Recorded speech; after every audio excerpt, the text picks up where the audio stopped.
Yesterday, I grabbed my camera and I headed off to the back roads of Schuyler County to see if I could get a good picture. I enjoy the camera. I enjoy plodding around on the back roads of Schuyler County. I don't enjoy February.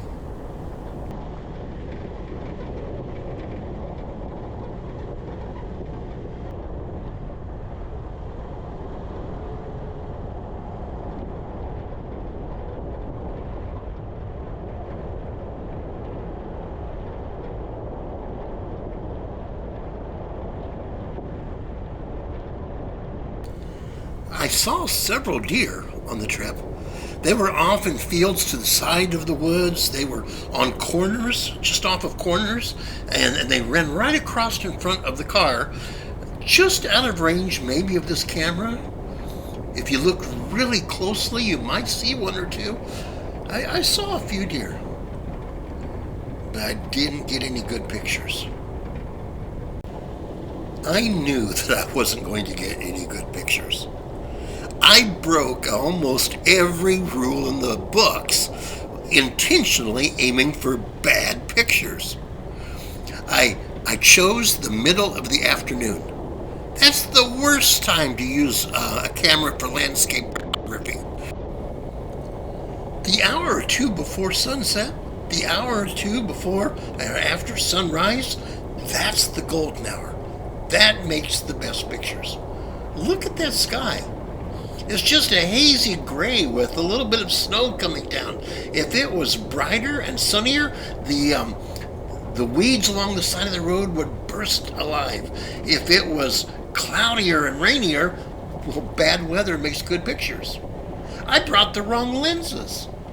I knew there were going to be deer, but I intentionally did not bring a long lens. I also didn't bring a macro lens. I just brought a difficult lens with a filter. I used a circular polarizer on a day without sun. I chose the worst stuff I could find to go out that day on purpose. Now, that, of course, begs a question. Why would I do such a thing? There are 4 reasons. Number 1, to give myself a little kick in the seat of the pants. I enjoy photography. It's my chosen hobby in retirement years, or one of them. But I can get a little lazy, and I can get out of the habit. And over the winter's time, it gets kind of cold. I rolled over and I looked at the temperature before I took off, and I said, it's 14 degrees. That's minus 10 Celsius. I think maybe I'll wait till spring.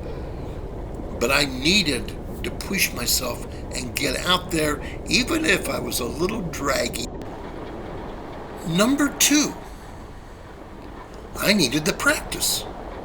When I first started into photography in a serious hobby way, I took a number of classes on photography. I took online classes. I took classes at Spoon River. I took my camera to bed with me at night and learned how to fiddle with it and use all the controls in the dark. But then over a period of time, it starts to get old hat and doesn't have quite the new zing that it used to. But that doesn't mean it's not just as important as it was. And I needed the practice. Number 3, I wanted to protect my eye. That is, it's hard to describe to a person who's not an artist or a photographer or something of that order. But one of the most exciting and somewhat universal feelings of a person that's really digging deep into photography or art is that there's a whole new world that opens up for them. They see colors differently. They see light and dark and contrast differently. They see things focused differently, and there's just something about it that catches your eye. It's hard to explain, but it's marvelous. I didn't want to lose that. And number 4, there's this silly little game I play with myself. There came a time when it was no longer fun just to take pictures like other people take them, to follow all the rules, to just go out and snap a bunch of pictures. And I started having fun trying to make it as hard for me as possible. I pick out a certain camera, a certain lens, and then I have to go out and see what kind of picture I can find with that. It's just a game. It's kind of silly, but it's fun. By now, I hope this devotion is starting to make a little sense, even if it wasn't readily visible from the very beginning and was kind of cloaked the way that I used the photography illustration. But our Bible reading, our study, our prayer life, our devotions, our worship with other Christians, it's not just important on great days or when we have a fantastic service or we have a wonderful time of prayer, but all of the time it's important to us. And sometimes we get in slumps and we may not be as active in our devotions as other times.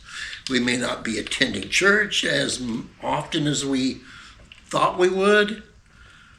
Maybe our prayer time, our study time. And every once in a while, we need give ourselves a little kick in the seat of the pants, and just for our own good. Because sometimes the quiet times are more important than the fantastic times. Which, by the way, I didn't come away with any good pictures, but I did take a couple, and they were good for that circumstances. Maybe nothing to crow about, but considering the circumstances. I'll show them here.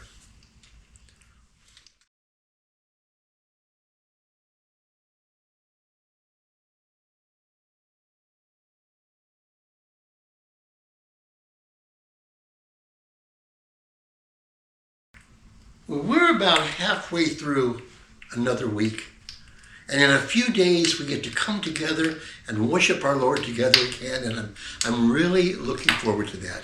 In the meantime, may God bless you and encourage you, and if you've been in kind of a slump with your devotional life, your prayer life, your church life, may God give you a little kick in the seat of the pants and a little encouragement to get back at it. May God bless you.